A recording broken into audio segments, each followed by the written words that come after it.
Happy Friday, everybody. It's Dr. Bridget Young. Oh, shoot. Man, I didn't plug in my microphone. Let me start all over again here. Every time. I'm always trying to be so poised and I always forget something. Okay.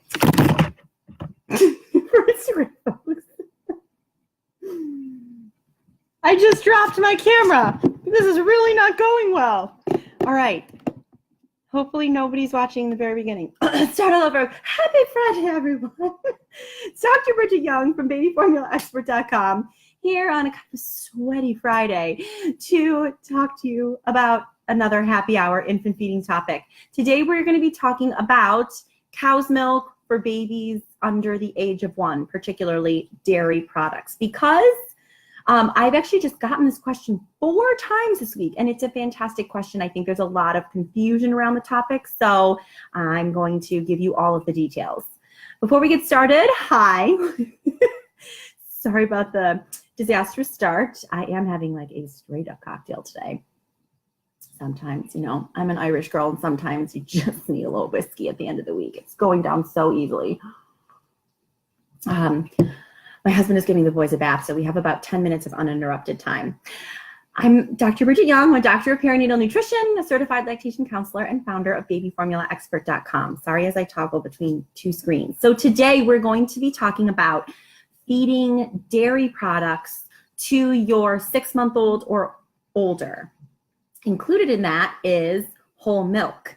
So I think there's a lot of confusion around this topic, and I know there's a lot of confusion around this topic because I hear really good, really well-worded questions from parents, and I also actually hear a lot of advice that's been slightly misconstrued, and I've seen it both online, and I dropped the camera again. Sorry, Instagram. And I've seen a lot of confusion even from pediatricians. So let's hope this works. Here's the scoop. You should not feed whole milk, so like milk in a cup, in a bottle, however you want to do it, to your infant under the age of 1. I'll go into a lot of details why. This recommendation does not apply to dairy foods in general. It's just liquid milk, whole milk, 2% milk, skim. You should never be feeding skim milk to young babies anyway, so whole milk in particular. So let's talk about why, because once you understand why, you'll know why it doesn't apply to other dairy products. So cow's milk is, of course, from the udder of a cow. It's made to grow a baby cow who grows a lot of muscle really, really fast. So it's completely different formulated than breast milk. It has a really high concentration of protein, and it's got a really high concentration of a lot of minerals like calcium, which is why we like it for older children. So you can imagine that grows an animal that needs to like stand up and run almost right away, whereas our babies can like legit barely hold up their heads for the first several months. So all that protein, all that calcium is really hard for babies to digest in a couple different ways. One, it is a high renal solute load. This just means it's got a lot of electrolytes and a lot of minerals that are really hard for the kidney to process. Because it's so much more than breast milk, babies aren't necessarily designed to have to deal with that many electrolytes all at once. And here I've actually printed out this paper to read you this quote to emphasize exactly why there's so much confusion. If this doesn't clear up everything, then I don't know what will. While there is no evidence to suggest adverse clinical sequelae associated with the increased renal solute load in healthy infants, feeding with whole cow's milk would narrow the margin of safety in situations that could lead to dehydration. Clear? WTF. Who's supposed to make sense of that? Basically translated into something that any even intelligent person would understand. That means cow's milk is a little too concentrated and could cause your baby potentially to have diarrhea. So solute diarrhea is when you feed a baby something that's too concentrated and water leaks out of the baby's body into their intestines and that makes their poop runny, but that can obviously lead to dehydration. So we're worried a little bit about that with cow's milk. Breast milk and formula are formulated just perfectly with all the right vitamins and minerals that would never happen. So that's one thing we're worried about, potentially causing a little bit of dehydration. The other thing is that cow's milk itself has much lower iron than formula or even breast milk. And so if you replace formula or breast milk with cow's milk, then you're not giving your baby enough iron. On top of that, cow's milk's chock full of a bunch of stuff that inhibit the absorption of iron. So not only is there a little bit of iron, but the baby's not going to absorb very much of it. So if you are replacing formula or breast milk with cow's milk, then you're putting your baby at risk for iron deficiency and thus iron deficiency anemia. The other thing that pediatricians all learn in medical school that is rightfully kind of scary, and so they really cling on to, is that feeding liquid cow's milk to a baby under a year can cause enteric blood loss. Another big word there. That means the baby is leaking blood from their body into the intestines. So blood is actually showing up in the baby's poop, in their stool. This can happen at really tiny amounts, so it's not like you would see the blood. But if you have a low, steady leak of little bits of blood, then you can also, of course, lose iron, and then you can develop anemia. This happened to a lot of babies decades and decades ago when we didn't have formula, and so if there wasn't enough breast milk to go around, babies had to be fed cow's milk, and they would often develop anemia. This is how this whole recommendation came about. Of course, we never would recommend that today.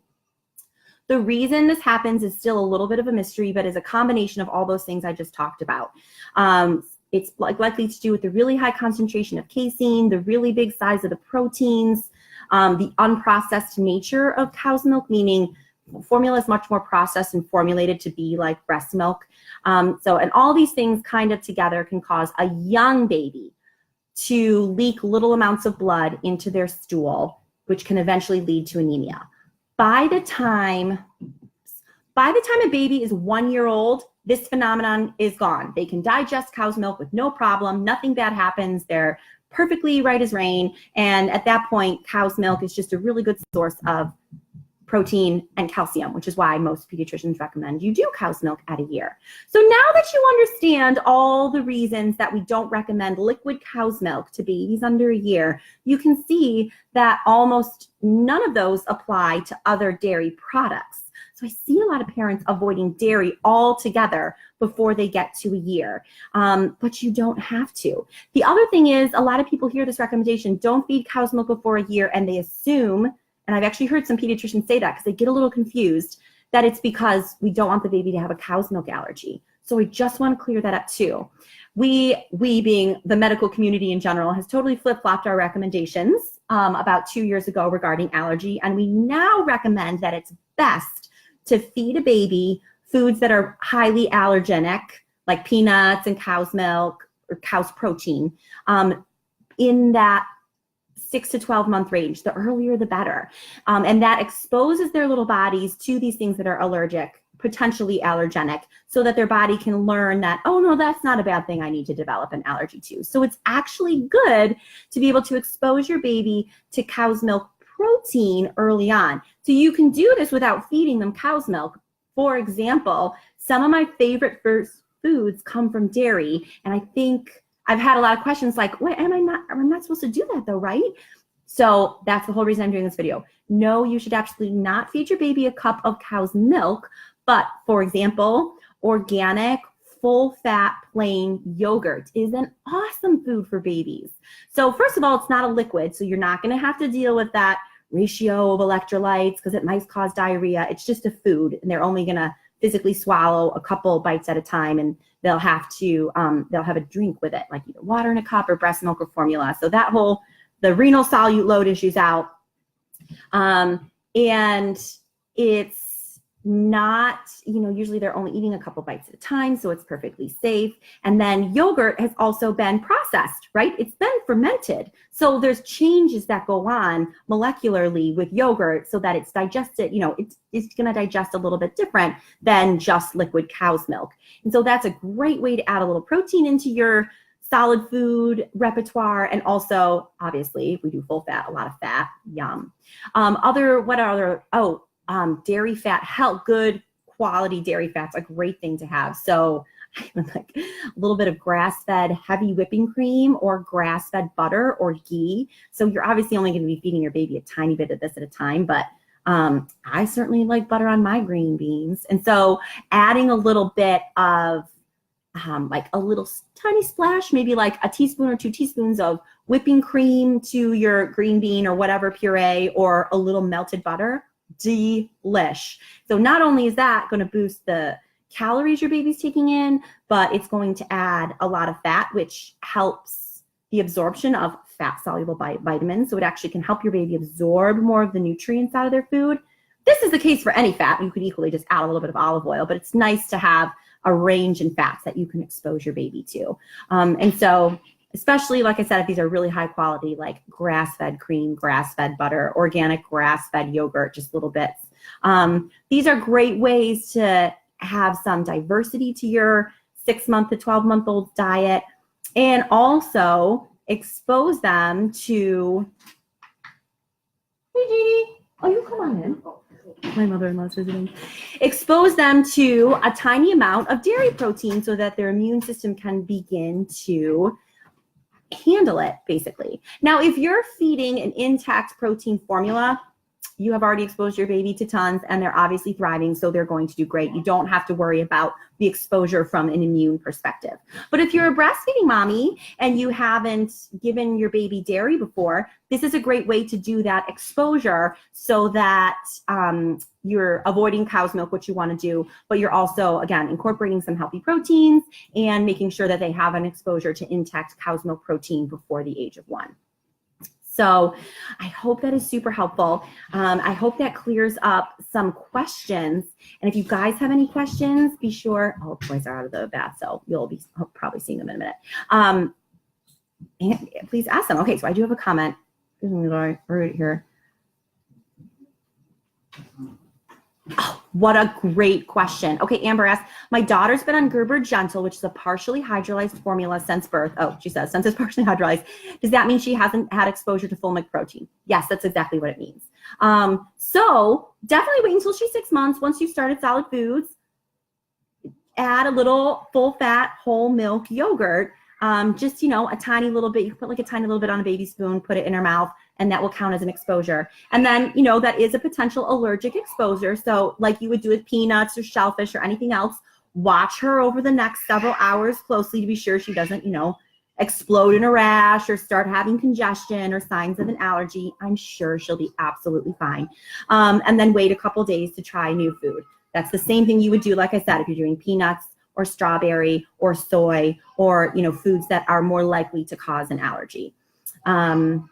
And then once babies are older and they have enough teeth that they can actually chew, cheese is another really great food that's a dairy food that provides, again, it's so nice to have foods that provide a lot of fat and a lot of protein, because fat and protein are kind of hard to find in baby food. So awesome, awesome question. Okay, since the boys are out of the bath, and I'm so afraid they're going to run on screen naked, which I don't want to be that mom at least, I'm going to sign off and go help them get dressed. I hope you guys have a wonderful weekend. Sorry about the hot mess camera dropping in the middle. If you have another question, just pop it in the comments, and you know it'll take me a good 24 to 40 hours to get back to you, but I will. So just be patient with me, and everybody have a wonderful weekend, and I'll see you guys next week. Okay, bye everybody. Oh.